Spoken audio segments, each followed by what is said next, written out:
Le moteur vibre comme un cœur qui vient de s'allumer, les néons de la salle d'exposition de Birmingham scintillent et la silhouette de la Jaguar XJ220 se dresse, luisante, sous les projecteurs. Un silence palpable s'installe, suspendu entre le souffle de l'air conditionné et le rugissement d'une bande-son imaginaire où chaque décibel semble promettre de dépasser les limites du possible. Le tableau de la soirée de 1988 se transforme en théâtre de l'avenir. Des milliardaires du Moyen-Orient, des barons du Japon et des seigneurs anglais glissent leurs regards sur le carénage en aluminium, comme s'ils pouvaient y lire une prophétie.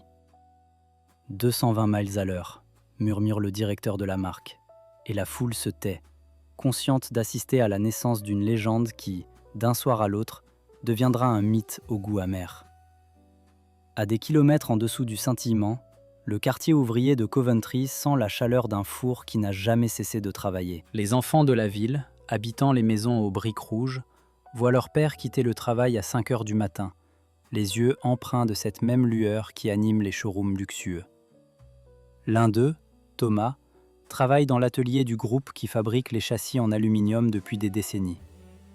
Ce soir même, il regarde la même image projetée sur le mur de l'usine. La même silhouette qui fait rêver les riches, mais qui représente aussi les heures de sueur de ses collègues. Ce qui semble être une victoire pour la marque se glisse déjà comme un fil d'ombre dans le quotidien de ceux qui manient les outils. L'événement s'inscrit dans une époque où les constructeurs rivalisent pour offrir le frisson ultime. Ferrari, Porsche, Lamborghini. Tous aspirent à la quintessence de la vitesse, chaque nouveau modèle étant pressé comme une réponse à un défi invisible. La Jaguar, pourtant, ne se contente pas d'ajouter un cheval supplémentaire. Elle introduit un duel de turbocompresseurs couplé à un V6, un choix audacieux que personne n'avait encore osé mettre en série. L'aluminium, fin comme la parole d'un poète, s'apprête à remplacer le fer lourd qui a longtemps dominé les carrosseries.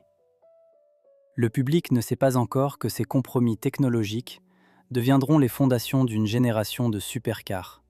Mais la salle d'exposition n'y prête aucune attention, tant la fascination est plus forte que la raison. Au milieu de la foule, une figure se démarque, presque invisible parmi les éclats de verre et les sourires discrets. Jim Reel, ingénieur aux lunettes rondes, dont les mains portent les traces d'un travail incessant.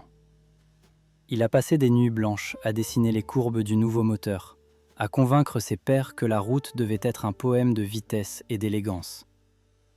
Sa femme, Claire, regarde le même spectacle depuis leur petit salon à Coventry, les yeux embués de fierté et de peur. Elle se souvient du premier jour où Jim a ramené chez eux le premier croquis du V6, les lignes se chevauchant comme les promesses d'un futur incertain. Leurs enfants, à peine assez grands pour tenir un jouet, ne comprennent pas que ce croquis porte le poids d'une ambition qui pourrait tout changer. Le rideau se lève alors que le directeur prononce la phrase qui restera gravée dans la mémoire des témoins. Nous redéfinissons la vitesse. Le public, empli d'un désir d'appartenir à l'histoire, s'apprête à signer des chèques qui scelleront le destin d'une machine. Dans l'ombre, le tableau de la production commence à se dessiner, un ballet d'ingénieurs, de fournisseurs et de chiffres qui, lorsqu'ils seront réunis, formeront un réseau invisible capable de soutenir le rêve. Mais derrière chaque ligne de code, chaque boulon serré, se cache déjà une question qui n'a pas encore trouvé de réponse. Alors que les applaudissements s'éteignent, la caméra se dirige vers la porte du bureau où Jim, les yeux rivés sur une feuille griffonnée, s'interroge sur la prochaine étape. Un souffle de vent semble venir d'un futur lointain, comme si les pièces du puzzle cherchaient encore à s'assembler. Quels seront les mots que prononcera le géant de Détroit lorsqu'il apprêtera son propre verdict? Le tableau n'est pas encore complet, et le mystère qui plane sur la décision de Jim promet de bouleverser le cours de toute une industrie. Avez-vous déjà senti le frisson de voir une idée née dans une petite ville menacer l'ordre établi? Partagez vos impressions dans les commentaires. Racontez-nous le moment où un rêve vous a semblé à la fois impossible et inévitable. Votre voix pourrait éclairer la prochaine scène, où le destin de la XJ220 se dessinera enfin. Lorsque le premier prototype du XJ220 a quitté l'atelier de Coventry, la nouvelle s'est répandue comme une brise glacée dans les couloirs du siège de Jaguar à Whitley Road. Les dirigeants, accoutumés aux défis de la concurrence, ont vu dans ce moteur rugissant, né d'un compromis entre la puissance d'un V12 et la légèreté d'une carrosserie en aluminium, la promesse d'un renouveau qui pourrait ramener la couronne britannique au sommet des courses internationales. Le marché, à l'époque, était en pleine métamorphose. Les constructeurs italiens lançaient leurs super sportives, les Japonais débutaient leurs incursions dans le segment du luxe, et les États-Unis, avec leurs géants de la route, imposaient des standards de consommation qui rendaient chaque centime crucial. Dans ce contexte, le projet s'est vu conférer le nom de Saturday Club, un cercle clandestin d'ingénieurs qui, sous la lueur des néons du laboratoire, traçaient les courbes de l'avenir sans l'approbation formelle de la hiérarchie. Jim Reel, le chef de ce club, n'était pas le premier à croire que l'ambition pouvait surpasser la prudence. Il était le père de 2 enfants, les yeux fatigués par les nuits passées à calculer des coefficients d'aérodynamique sur du papier millimétré, et le mari d'une femme qui, chaque soir, découpait les factures de la maison comme si elles étaient des pièces d'un puzzle qu'elle ne voulait jamais finir. Ses enfants, curieux, l'entendaient souvent expliquer le principe du turbo à l'aide de bouts de tuyaux récupérés dans l'atelier, leur rire se mêlant au cliquetis métallique des machines. Pendant que les ingénieurs travaillaient à pousser le châssis à des vitesses jamais atteintes, la ville de Coventry, jadis fleuron de l'industrie automobile, ressentait la pression d'une économie qui vacillait entre la fin des années 80 et le début des années 81, où les syndicats réclamaient des augmentations de salaire et les investisseurs redoutaient le spectre d'une récession imminente. Le premier jalon du projet fut la décision de conserver le moteur V12 de 6 litres et 14 cm3, une architecture héritée du légendaire XJS. Ce choix, perçu comme une déclaration d'amour à la tradition britannique, a entraîné une chaîne de négociations invisible aux yeux du public. Les fournisseurs de pièces, espérant une commande massive, ont réorienté leurs lignes de production. Les usines de fonderie de Sheffield ont allumé leurs fours pour produire des blocs de moteurs plus gros, et les services financiers de Jaguar ont élaboré un plan de financement qui dépendait d'un afflux d'investisseurs étrangers prêts à soutenir la vision de Jim. Chaque réunion avec les cadres supérieurs se terminait par un accord tacite. Si le projet atteignait la vitesse annoncée, les bénéfices couvriraient les dépassements budgétaires et les retards de production. Le silence qui régnait parmi les dirigeants était donc celui d'un accord non écrit, une promesse d'extraordinaire retour sur investissement qui faisait vibrer les tableaux Excel comme des cordes de violon. Sur le plan personnel, le poids de la responsabilité s'est ajouté aux nuits blanches de Jim. Sa femme, Hélène, rappelait les dîners manqués, les anniversaires oubliés et la lueur d'inquiétude qui traversait le regard de leurs adolescents lorsqu'ils le voyaient partir dans l'obscurité du parking du complexe industriel, seul avec son sac à dos rempli de plans et de notes. Une fois, alors qu'il revenait d'une session de test où la voiture a franchi les 220 miles à l'heure, Jim a trouvé son fils cadet, Tom, assis sur le seuil de la porte d'entrée, les yeux remplis de questions. « Papa, pourquoi tu ne rentres jamais à la maison ?» Ce moment n'a jamais quitté la mémoire de Jim, car il a compris que la quête de la vitesse, s'il n'était pas partagé, aurait été une victoire vide. Il a donc promis, dans un souffle, de garder la porte ouverte pour les soirées où les plans seraient posés sur la table de la cuisine, même si le moteur continuait de rugir au loin. L'accélération du projet a également eu un effet domino sur le marché global. Le groupe automobile britannique, observant le virage audacieux de Jaguar, a commencé à réévaluer ses propres programmes de recherche et développement. Des compagnies comme Aston Martin ont tenté de copier la démarche, tandis que les constructeurs européens, sous la pression d'une crise monétaire naissante, ont suspendu leurs projets de supercars afin de sécuriser leurs lignes de production. En même temps, la décision de placer le XJ220 sur la scène du Salon de Genève a déclenché une frénésie médiatique. Les photographes capturaient chaque reflet du chrome. Les journalistes rédigeaient des titres promettant le triomphe d'un nouveau héros de la route. Le public, avide d'émotion, a embrassé l'idée d'une automobile capable de franchir 335 km/h, imaginant une ère où la puissance retrouvée serait synonyme de fierté nationale. Pourtant, au cœur de cette ascension, une petite fissure commençait à se former, invisible aux yeux de la majorité. Un matin de février, alors que le moteur était démonté pour des vérifications de tolérance, un ingénieur senior, appelé Martin, a découvert une usure prématurée sur les pistons, une anomalie qui aurait pu être négligée dans le tumulte du calendrier.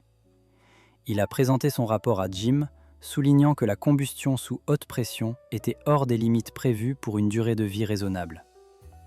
Jim, conscient que chaque jour de retard pouvait coûter des millions, a opté pour une solution de contournement. Ajuster les paramètres de suralimentation au lieu de remplacer les pièces, une décision qui aurait plus tard besoin d'être défendue devant les actionnaires.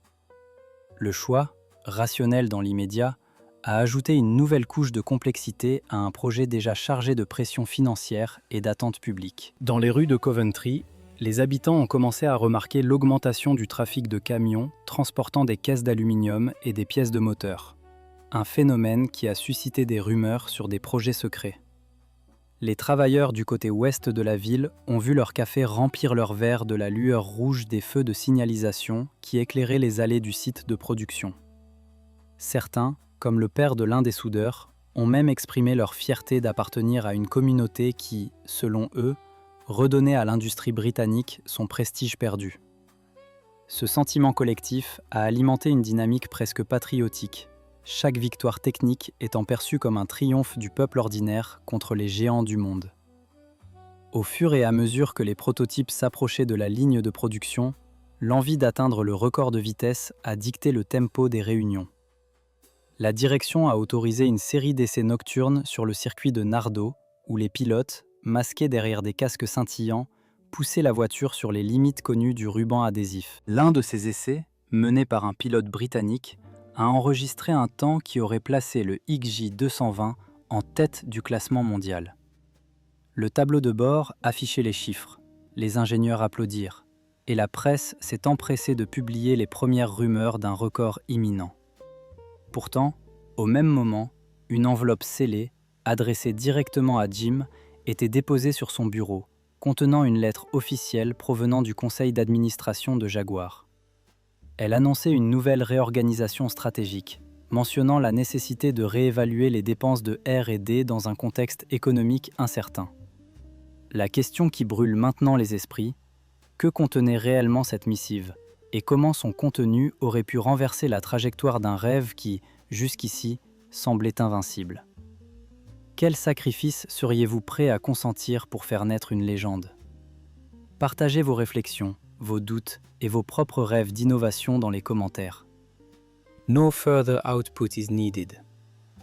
Le conseil d'administration de Ford, installé dans une salle aux baies vitrées surplombant le fleuve, évaluait chaque point du dossier XJ220 comme on feuilleterait un carnet de bord. La pression du marché américain, où les constructeurs de luxe luttaient contre l'inflation, où les capitaux publics réclamaient des retours rapides, imposait une logique implacable. Un moteur hors budget ne pouvait survivre. Ainsi, lorsqu'un analyste présentait les prévisions de consommation, les graphiques révélèrent un écart de 250 000 $ entre le coût de production prévu et le prix de vente acceptable. La solution fut proposée en un souffle.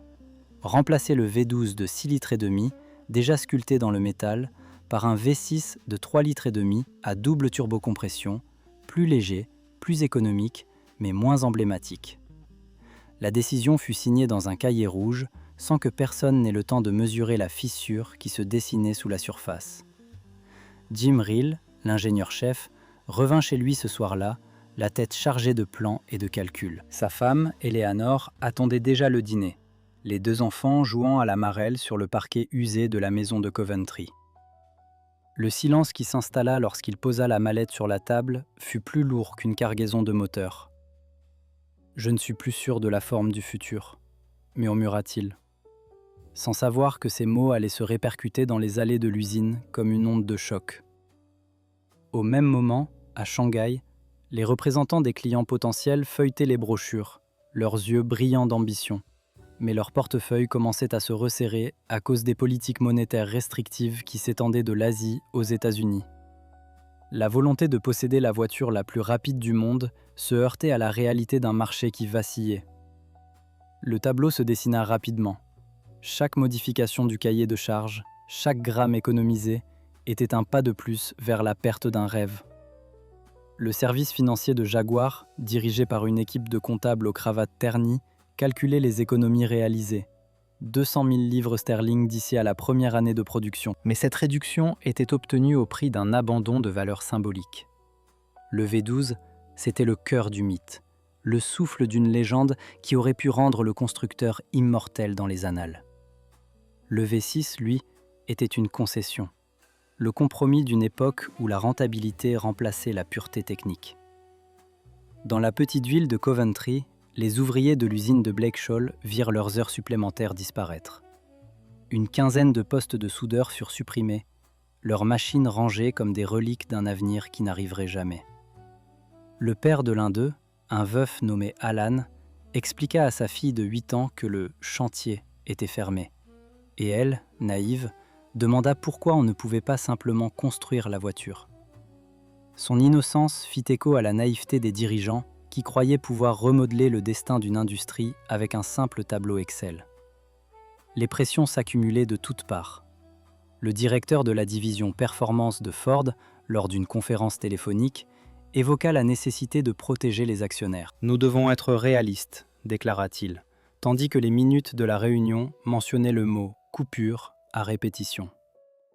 Cette logique, qui faisait reculer le projet d'un pas, devint une cascade irréversible. Chaque décision prise pour réduire les coûts entraînait une perte de confiance auprès des partenaires, qui, à leur tour, retiraient leurs engagements. Le réseau de fournisseurs, autrefois enthousiastes, se retrouva avec des pièces déjà usinées mais inutilisées, stockées dans des entrepôts où la poussière se mêlait aux rêves brisés. Pour Jim, le poids de cette chaîne invisible devint tangible le jour où un courriel de Ford arriva, annonçant la modification définitive du moteur. La phrase, courte et sans fioriture, se lisait comme un verdict. Nous adoptons le V6 double turbo à compter du prochain prototype. Dans le même message, un tableau annexé montrait la nouvelle courbe de coût qui, pour la première fois, dépassait le budget prévu, même avec le compromis. Le sourire de Jim s'éteignit. Il réalisa alors que le sacrifice n'était pas seulement technique, mais que chaque ligne de ce tableau était gravée sur le visage de ses collègues, de ses enfants, de la ville qui se reformait autour d'un avenir incertain. Le drame s'intensifia lorsque les premières livraisons prévues aux investisseurs étrangers furent annulées. Un magnat du Moyen-Orient, qui avait déjà versé un acompte de 100 000 livres, envoya un fax, les traits du texte tremblants, demandant un remboursement immédiat. La même année, un consortium japonais, qui était le fer de lance d'une campagne de promotion en Asie, découvrit que le moteur prévu ne correspondait plus aux normes environnementales locales et dut retirer son soutien. Les pertes financières s'accumulèrent, mais la perte la plus douloureuse resta celle d'une fois où, dans la salle de pause de l'usine, un ouvrier posa son casque, se tourna vers son équipe et déclara « Nous avons construit un fantôme ». Chaque tentative de redressement se heurta à un mur de scepticisme. Les ingénieurs proposèrent de réintroduire le V12, mais Ford, désormais méfiant, imposa des exigences de rentabilité qui rendirent la proposition irréalisable. Ainsi, les conceptions originales, l'aérodynamique en forme d'aile de mouette, le châssis en aluminium forgé, furent diluées, remplacées par des solutions plus sûres, moins audacieuses. Les revues spécialisées publièrent des critiques acerbes, pointant les incohérences d'une voiture qui, à la fois, ne pouvait être ni le summum de la technologie, ni un simple véhicule de série. Le silence s'installa parmi ceux qui, quelques mois auparavant, rêvaient de franchir le cap des 220 miles à l'heure. L'effet d'entraînement s'étendit aux villes voisines. Stoke-on-Trent, habitué à la production de céramique, vit ses usines de pièces automobiles perdre des contrats, leurs employés se retrouvant sans travail, leurs maisons vacantes. Les écoles perdirent des subventions. Les rues qui résonnaient autrefois des klaxons des camions de livraison devinrent muettes. La communauté, qui avait nourri l'espoir d'un renouveau grâce à la présence de la XJ220, retrouva la désolation d'une promesse abandonnée. La fatalité de la décision se consolida lorsqu'un rapport interne, dévoilé par un whistleblower, révéla que le changement de moteur avait ajouté 250 000 livres à la facture totale du prototype, malgré le discours de réduction des coûts. Cette découverte fit l'effet d'une bombe dans les couloirs du siège de Jaguar. La vérité cachée derrière l'annonce officielle était un écart de dépenses que personne n'avait osé confronter. Les actionnaires, choqués, appelèrent à une enquête, tandis que les médias spécialisés commencèrent à enquêter sur les coulisses de ce détournement budgétaire. Aujourd'hui, le spectateur peut encore sentir le frottement des bottes d'Angus Walker, le technicien qui, chaque nuit, faisait vibrer les pièces du moteur en espérant entendre le grondement d'un futur record. Son regard, fixé sur le tableau de bord du prototype, reflétait une lueur d'espoir qui se brisa à la lecture du courriel de Ford. Le choix de remplacer le V12 par le V6 fut la première fissure d'une structure qui, par la suite, s'effondra sous le poids de ses propres compromis. Et pourtant, une question persiste, comme un moteur qui refuse de s'éteindre malgré le silence. Quel prix exact a été caché derrière les chiffres du contrat et comment ce montant a-t-il remodelé les destins de ceux qui, 30 000 km plus loin, continuent à rêver d'une vitesse inatteignable? Si vous avez déjà ressenti le poids d'une décision qui sacrifie vos rêves, partagez votre histoire dans les commentaires. Quel compromis avez-vous dû faire et comment avez-vous trouvé la force de continuer? Votre témoignage pourrait éclairer les ombres que nous traversons tous. Le silence s'est abattu sur le complexe de Blacksall un jeudi de novembre, alors que les dernières lignes de production, glacées dans la brume du matin, attendaient le bruit d'une chaîne qui ne viendrait jamais. Des écrans qui, la veille encore, projetaient la courbe ascendante d'un graphique d'enchères, affichaient dorénavant un simple tirelire vide. Le directeur du service financier, les épaules courbées sous le poids d'un tableau Excel sans équivalent, feuilletait un rapport d'incertitude qui parlait de crise de liquidité et de délai de paiement qui s'allonge. Le mot qui franchissait chaque ligne était une phrase à lui seul. Impossibilité. Au même instant, dans le village de Bloxham, à 2 km du site, la petite boutique de pièces détachées de l'oncle Hassan fermait ses portes. Hassan, qui depuis la guerre avait trouvé dans le commerce automobile la stabilité pour sa famille, observait les clients, jadis enthousiastes, quitter le comptoir sans même toucher le catalogue. Une femme de 32 ans, récemment mariée, s'arrêta devant la vitrine, les yeux fixés sur le prototype qui n'avait jamais quitté le hall d'exposition. Elle hésita, puis tourna les talons, laissant derrière elle le parfum d'un avenir qui se dissipait comme de la vapeur. Les marchés mondiaux, eux, vibrèrent sous le poids d'une chute inattendue. Les bourses de Tokyo, habituellement sereines, enregistrèrent une baisse brutale suite à l'effondrement du yen, tandis que les traders de Wall Street, préoccupés par la sortie de la bulle immobilière, détournaient leur flux de capitaux vers des actifs plus sûrs. Les accords conclus avec les princes du Golfe, qui devaient injecter des millions dans les véhicules de prestige, furent suspendus, leurs signatures restant à l'encre, leurs engagements dissipés par la peur d'un nouveau choc pétrolier. Le nombre de précommandes, qui avait frôlé les 250 000 unités, se réduisit à une fraction, chaque annulation résonnant comme le bruit d'un verre brisé dans l'obscurité. Les villes qui dépendaient du secteur automobile subissaient leur propre apocalypse silencieuse. Coventry, dont les rues résonnaient autrefois du martèlement des presses, vit ses écoles perdre leurs subventions, leurs jardins d'enfants se transformer en espaces vacants. La mairie, chargée de gérer un budget déjà frôlant l'équilibre, dut réduire les travaux d'entretien, laissant les routes bordées de vieilles affiches publicitaires qui flottaient comme des fantômes. Les cafés qui accueillaient les ingénieurs pour leur pause café, où les conversations portaient sur le vrai potentiel du turbo, devinrent des lieux de désenchantement, où l'on servait des expressos sans la même ferveur. Les investisseurs, autrefois flattés par l'idée de posséder une part d'histoire, se retrouvèrent à regarder leur portefeuille se dégrader. Un groupe de capitaux privés, qui avait misé sur le moteur V12 comme un pari sûr, s'est vu contraint de liquider un tiers de ses actifs pour couvrir les pertes. Les dossiers de financement, classés sous le code XJ220, furent consignés dans un coffre-fort, leur accès limité, comme si la réponse à l'avenir de la machine devait rester enfouie à jamais. Le responsable des relations publiques, chargé de maintenir le prestige de la marque, dut annoncer à la presse que le projet était en phase de réévaluation, un verbe qui trahissait l'irréversibilité du processus. La tension monta lorsque, un mois plus tard, Les cabinets d'avocats se mirent à composer des lettres de mise en demeure à destination des clients qui, malgré les retards, avaient déjà versé des acomptes. Le ton de ces missives était froid, presque mécanique, rappelant la froideur d'une presse à injecter qui scelle les pièces sans pitié. Les clients, dont les familles comptaient sur la voiture comme un symbole de statut et de fierté, furent confrontés à la réalité que la promesse de vitesse se transformait en dette juridique.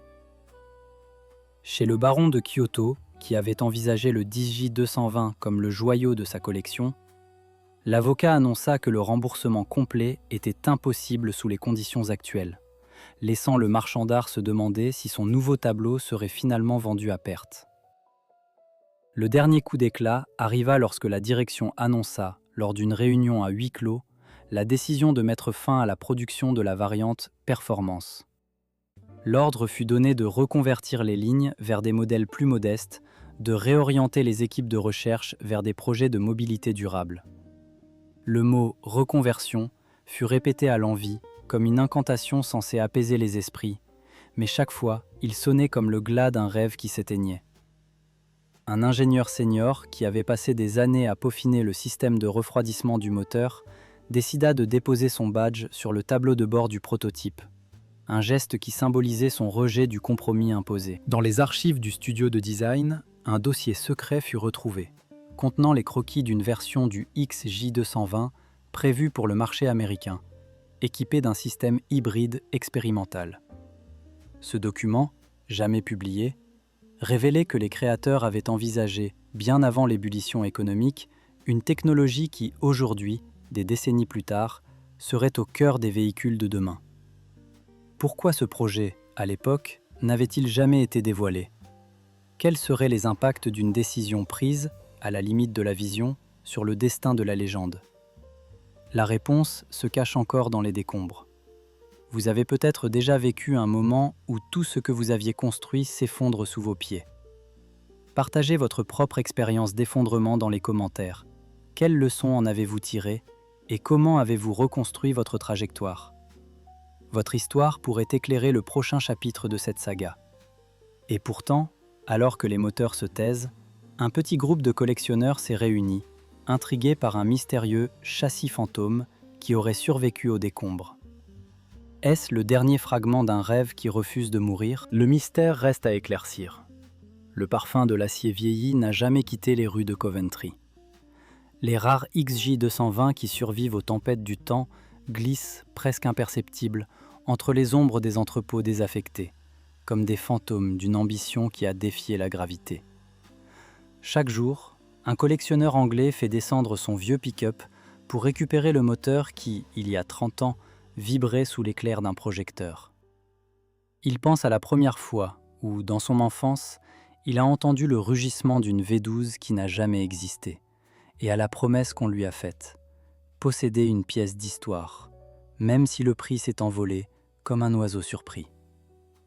Dans les salles feutrées du Musée national de l'automobile, la XJ220 est exposée derrière une vitre épaisse, son aluminium reflétant les néons comme une lune d'acier. Les visiteurs, jeunes ou vieux, s'arrêtent devant le tableau de bord, hésitent, puis pointent du doigt le levier de vitesse et demandent « Comment un moteur qui devait être le cœur d'une légende a pu devenir la boucle d'un cauchemar ?» Le guide, en souriant, ne répond qu'une fois. La machine a survécu parce qu'elle a été trop tardive pour son époque. Mais à chaque regard, c'est une part de cette histoire qui se réveille dans le cœur de celui qui regarde, comme un écho d'un cri lointain. Dans les petites rues de Brompton, où jadis les machines de la chaîne ont grondé du jour au crépuscule, les habitants se souviennent encore du brouhaha des sirènes d'alerte qui annonçaient la fin du projet. Une mère de 15 enfants a perdu le mari qui menait la section des soudures. Il a laissé derrière lui un atelier plein de pièces jamais assemblées que les voisins ont transformées en rangement pour leurs outils. Le silence qui s'est abattu ce matin de février n'était pas seulement le bruit d'une porte qui se ferme, c'était le poids d'un rêve qui s'éteint, et la ville a dû apprendre à respirer sans ce souffle mécanique. Aujourd'hui, les prix de revente oscillent entre 200 000 et 1 million de livres, Une fourchette qui ferait frissonner même les banquiers les plus aguerris. Mais derrière chaque chiffre se cache un propriétaire qui, chaque fois qu'il tourne la clé, entend le même tic-tac du chronomètre intérieur, rappelant que le temps leur a donné une revanche. Certains de ces conducteurs, après avoir arpenté les routes sinueuses des Cornouailles, viennent raconter à leurs enfants que la voiture n'est pas qu'un objet, mais un témoin d'une époque où l'on croyait que la vitesse pouvait tout résoudre. À chaque passage de vitesse, la tension monte. La sensation d'être à la frontière du possible renvoie le spectateur au jour où le projet a été mis en pause et la question se dessine comme un nuage d'encre. La leçon qui se distille des décombres de cette aventure n'est pas seulement économique. C'est la mise en garde contre l'idée que l'on peut ignorer le cycle du marché au nom d'une vision.